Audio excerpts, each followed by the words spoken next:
I'm 42. Married for 12 years. 2 kids. A dog. A mortgage. The kind of life that looks stable from the outside and feels fine on the inside. Not perfect, not thrilling, but fine. I used to think fine was enough. My wife, Emily, and I met in our late 20s. She was my best friend before she was my partner. We grew up together in that adult way: careers, funerals, pregnancies, disappointments. We didn't fight much. When we did, it was quiet, restrained. We were the couple people pointed to and said, "You guys are solid." This story really starts before the concert, but the concert is where everything cracked open. We were supposed to see one of my favorite bands, nostalgia rock, something we both loved back when we were dating. She surprised me with the tickets. She said she wanted to do something just us again. I remember feeling grateful. Chosen. She invited Mark too. He's been my friend since college. We'd been through a lot together. Breakups. Bad jobs. Weddings. He was basically family. His wife had stayed home with their newborn, so it made sense. At the time, none of this felt strange. Life felt normal. Predictable. Safe. I didn't know that I was walking into the night that would divide my life into before and after, and that, fine, was about to become something I'd mourn. Mark had been around our house constantly that year. Barbecues. Game nights. Helping me fix the fence. Helping Emily with the kids when I worked late. I trusted him completely. That's important. I didn't just trust him. I never once doubted him. Emily laughed more when Mark was around. I noticed it, but I told myself it was normal. He was funny. He was familiar. I was tired all the time. I didn't want to be the paranoid husband who saw threats everywhere.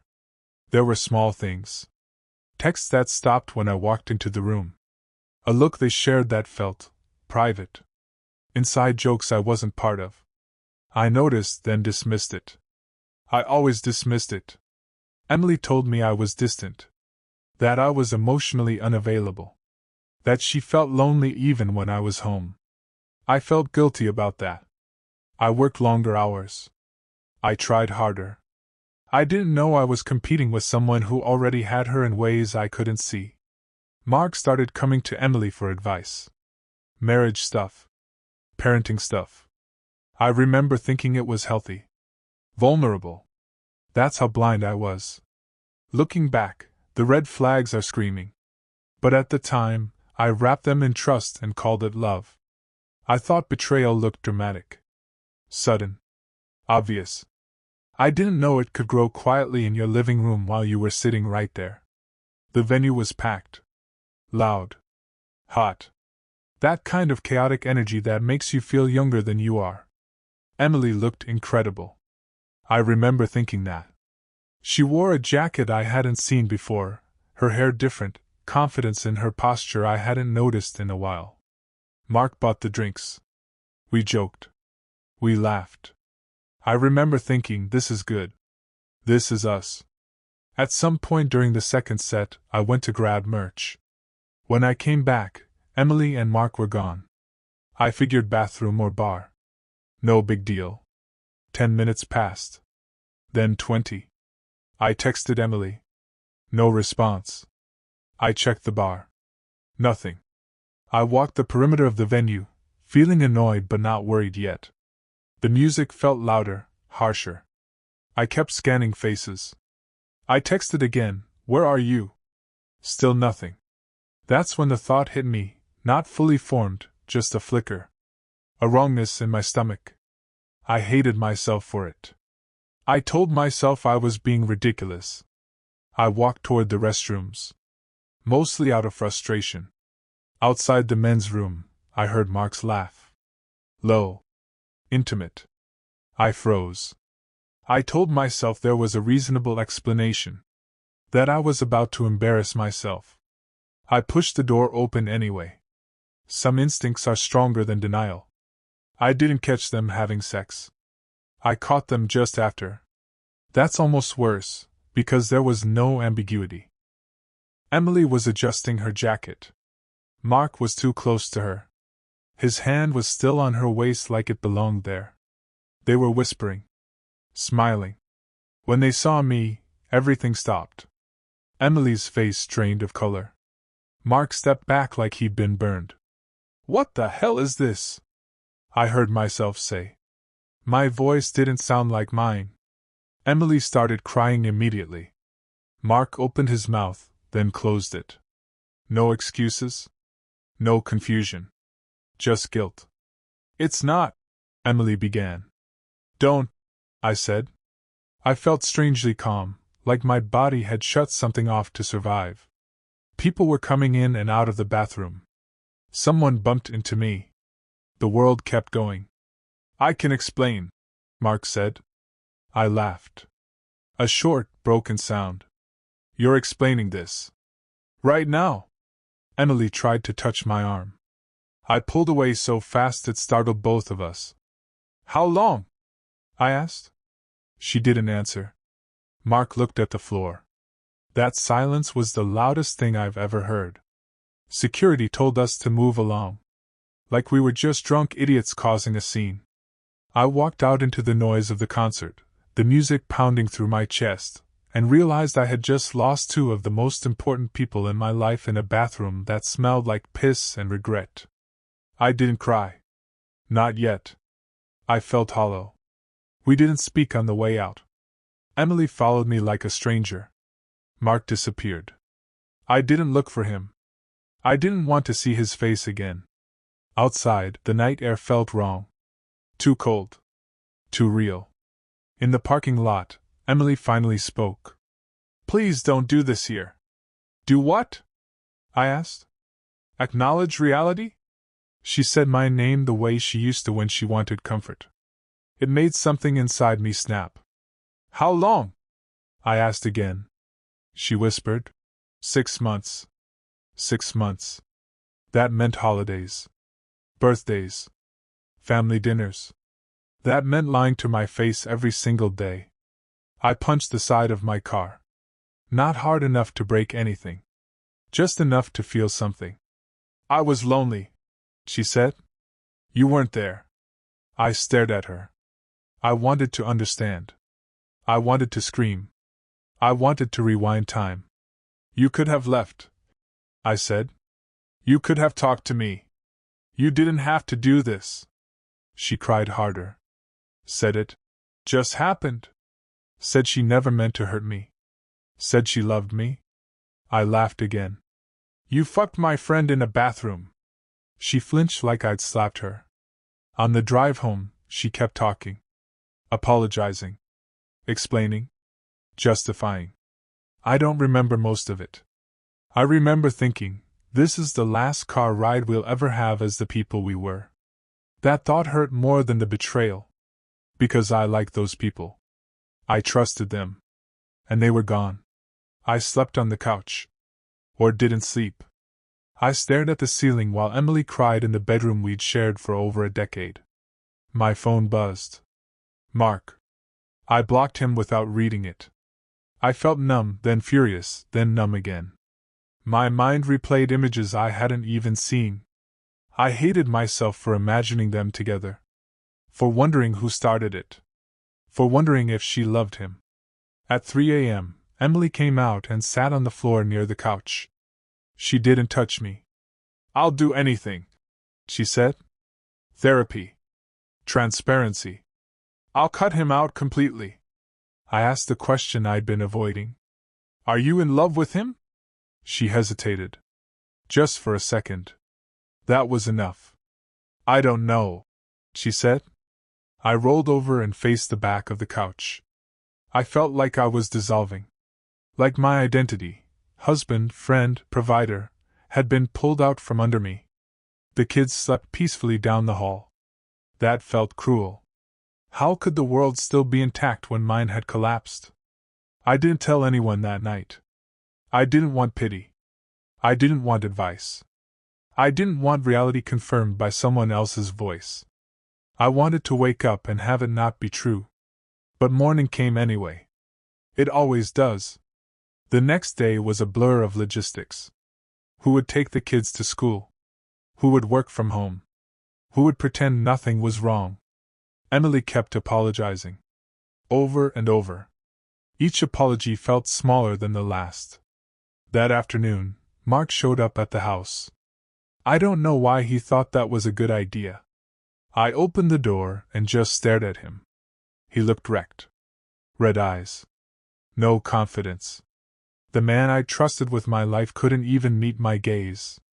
"I'm sorry," he said. "I never meant for it to go this far." I laughed. Again. That ugly laugh. "You didn't trip and fall into my wife," I said. He tried to explain. Shared loneliness. Emotional connection. One mistake that turned into many. He said he hated himself. I told him to leave before I said something I couldn't take back. As he walked away, I realized I wasn't just grieving my marriage. I was grieving a friendship that had shaped half my life. Emily watched from the hallway. Silent. Small. That night, she admitted they'd said, "I love you." She swore it was over. That the concert was supposed to be there. Goodbye. That detail destroyed me. Our date. Their goodbye. I slept on the couch again. I started to understand that betrayal isn't just pain. It's disorientation. You don't know which memories are real anymore. Everything feels contaminated. We didn't tell the kids. Not at first. We tried to function like normal humans. Breakfast. Homework.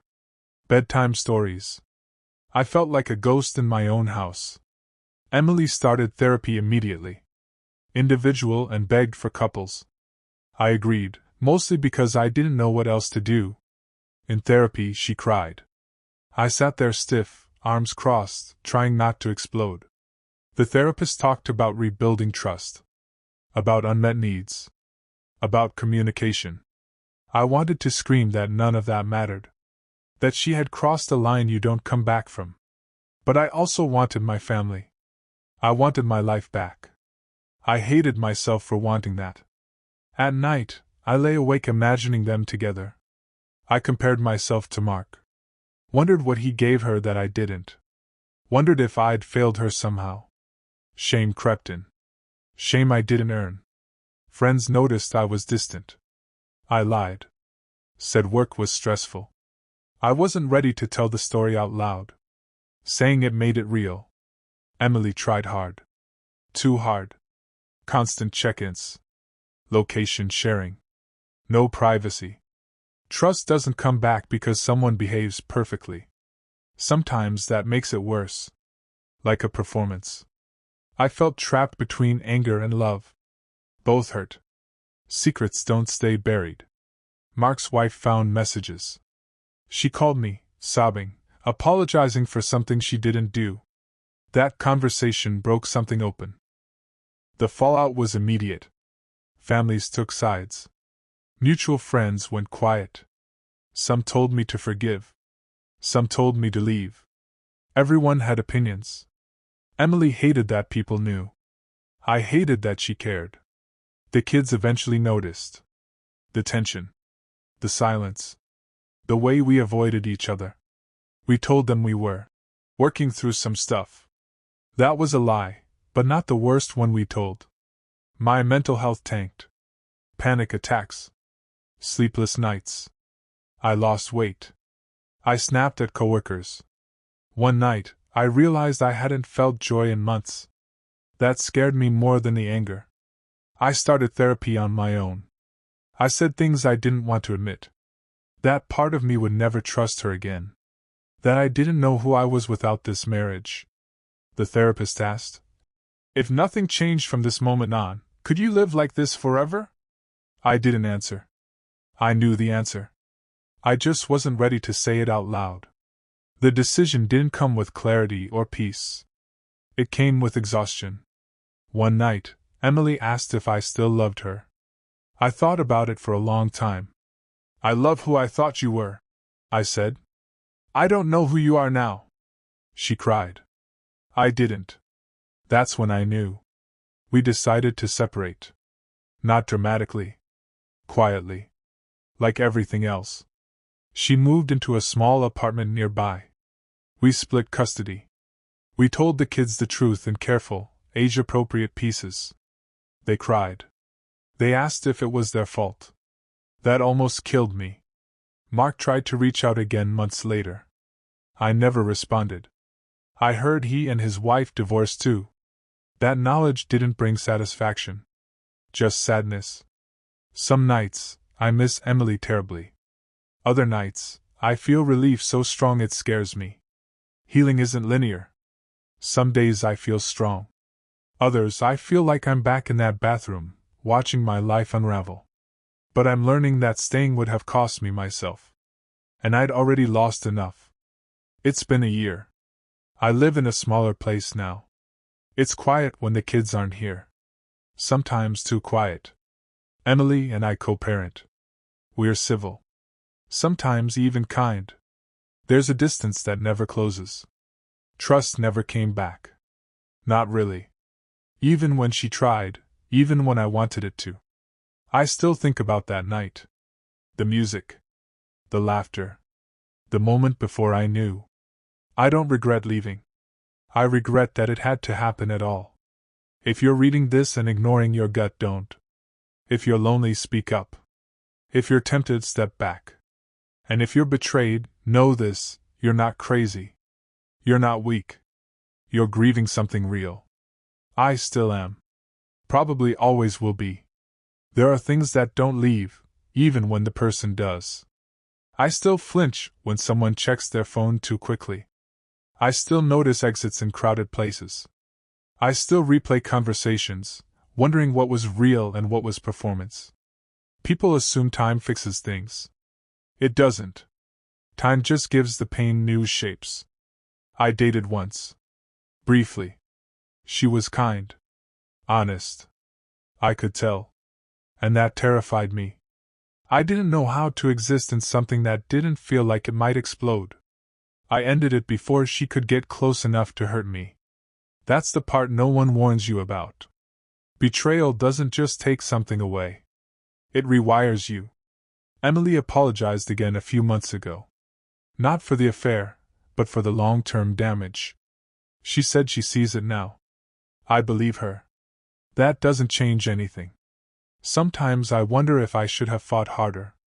Stayed longer. Tried more. Then I remember the bathroom. The hesitation when I asked if she loved him. The way my body knew before my mind caught up. I didn't leave because I stopped loving her. I left because I couldn't love myself if I stayed. That's a hard truth to sit with. I still go to concerts. Alone sometimes. I stand in the crowd and let the noise wash over me. I remind myself I survived. That has to count for something. There are thoughts I've never shared with anyone. Not my therapist. Not my closest friends. I miss the version of myself who trusted easily. Who didn't second-guess affection. Who didn't feel like love was something that could be stolen from him while he wasn't looking. I hate that Mark still occupies space in my head. That someone I once called brother gets to exist as a scar. Sometimes I imagine running into him somewhere. A grocery store. A parking lot. I don't imagine yelling or hitting him. I imagine looking at him and feeling nothing. I'm not there yet. I also carry guilt. Not for her choices, but for the nights I checked out. For the ways I took stability for granted. I know that didn't cause the affair, but it lives in me anyway. Pain isn't logical. The kids are adjusting. They're resilient in that quiet, heartbreaking way. They ask fewer questions now. That scares me more than when they ask too many. I wonder what example I set for them. About love. About boundaries. About walking away. I hope they learn that love without respect isn't love at all. I hope they don't learn that lesson the way I did. Some nights, I still whisper, why, into the dark. There's never an answer. If I'm completely honest, part of me is still angry that she got to move on emotionally before the end. That she processed the loss while I was still living inside the lie. That feels unfair. I'm angry that I was the last to know about my own marriage. I'm angry that something meant to bring joy, a concert, music, nostalgia, now carries a shadow. But I'm also grateful. Grateful that I found out when I did. Grateful I didn't spend another decade slowly disappearing. I've learned that loyalty isn't just about fidelity. It's about choosing your partner even when it's uncomfortable. Even when it's boring. Even when no one is watching. I don't know if I'll marry again. I don't know if I'll ever trust someone the same way. What I do know is this: I'm no longer numb. The pain is still there, but so is clarity. I can look at my life now and say it's mine. Not perfect. Not easy. But honest. And honesty, I've learned, is worth more than comfort built on lies. Even when it hurts. I didn't write this for closure. I don't think that's real. I wrote it because this story lived in my chest for too long. Because carrying it alone felt heavier than sharing it with strangers who might understand. If you're reading this and something feels off in your relationship, don't ignore it. If you're thinking about crossing a line, remember the wreckage isn't just immediate, it echoes.